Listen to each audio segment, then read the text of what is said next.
శ్రీ వైష్ణవులందరూ ప్రాత సంధ్యావందన సమయంలో శ్రీరంగ మంగళమణి కరుణానివాసం శ్రీ వెంకటాద్రి శిఖరాలయ కాలమేఘం శ్రీహస్తిశైల శిఖరోజుల పాదయాగం శ్రీశం నమామి శిరసాయుధశైలంటూ 3 దివ్య దేశములను భగవద్ రామానుజ వారికి అత్యంత అభిమాన క్షేత్రమైనటువంటి తిరునారాయణపురాన్ని స్మరించుకోవడం, అనుసరించుకోవడం, మానసికంగా ప్రతిరోజు ఆ దివ్య దేశాలకు వెళ్లి ఆ వైభవాన్ని స్మరించడం అనేది సంప్రదాయం.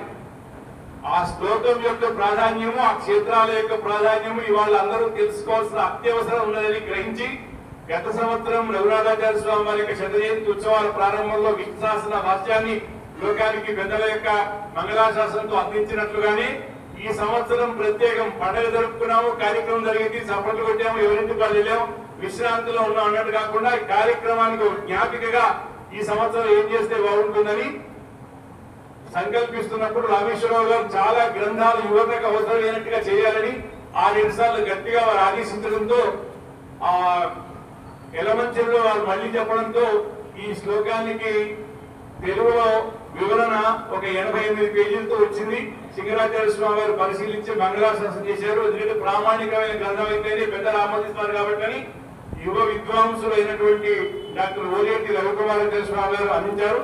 వారికి మనం జరుపుతున్న సభల్లో పెద్దల్ని, యువ విద్వాంసుల్ని సమన్వయం చేసుకుంటూ ఆహ్వానిస్తున్న నేపథ్యంలో వారికి ఒకరోజు ఈ అంశాన్ని శ్లోకాన్ని ఉపన్యాసం కొరకించి 20 నిమిషాలు వారికి సమయం ఇస్తే 18 నిమిషాల్లో ఉపన్యాసం పూర్తి చేసి సభారంజకంగా ప్రసంగించడంతో ఇది ఒకరోజు భాగవతంగా ముయ్యకూడదని దాన్ని గ్రంథ రూపంలో చేయండి. ఒక 7 ఏడాదిన్నర పాటు వారు వెంటబడితే శ్రమ చేసి పెద్దలందరి సహకారంతో ఆ గ్రంథాన్ని సిద్ధపరిచారు.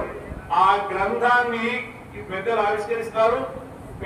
పెద్దలందరి సమక్షంలో ఆ గ్రంథాన్ని మనం ఆవిష్కరణ చేసుకున్న తర్వాత ఉత్తగానే ఏవైనా ఫ్రీగా వస్తే దాని విలువ తెలియదు కాబట్టి గ్రంథం అందమైన గ్రంథం మొదటి పేజీ నుంచి చివరి పేజీ వరకు అన్ని కలర్ పేజీలే. సాధారణంగా టైటిల్ కలర్ లో ఉండి మిగతా అన్ని బ్లాక్ అండ్ వైట్ లో ఉంటాయి. అది కలర్ అయినా దాని ప్రాధాన్యం తక్కువ. కానీ అన్ని పేజీలు కలర్ లో ఉంటూ అన్ని పేజీల్లో ఆ రంగురంగుల విశేషాలతో పాటు రంగురంగుల యొక్క ఆ వర్ణ వైభవం కూడా ఉన్న గ్రంథం. ఈ సభ తర్వాత అందుకునే వాళ్ళందరి కొరకు 150 రూపాయలతో గ్రంథం అందుతుంది. ఇది మన వయస్సు పెరిగిన తర్వాత ఇంట్లో ఉండే దివ్య దేశ అనుభవం కూడా మనకు వస్తుంది, ఇప్పుడు మనకు వస్తుంది. ఆ గ్రంథాన్ని మన కార్యకర్తలు అందిస్తారు, అనుకుందాం.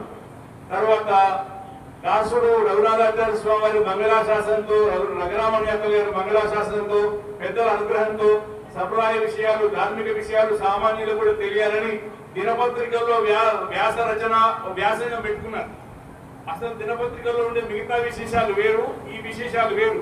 కానీ వాళ్ళకు నచ్చినట్టుగా మనం మన యొక్క పద్ధతి మార్చుకోవాలని అలా సాక్షి దినపత్రికలో 298 వ్యాసాలు, నమస్తే తెలంగాణలో 159 వ్యాసాలు ఇలా రాసిన దాంట్లోంచి ఒక 60 వ్యాసాలు ఏరుకొని మొత్తం రామాయణ విషయ వ్యాసాలను ఏరుకొని శ్రీ రామాయణ సౌరభం అని రాస్తే రంగరామాచార్య స్వామి మంగళాశాసనం చేశారు.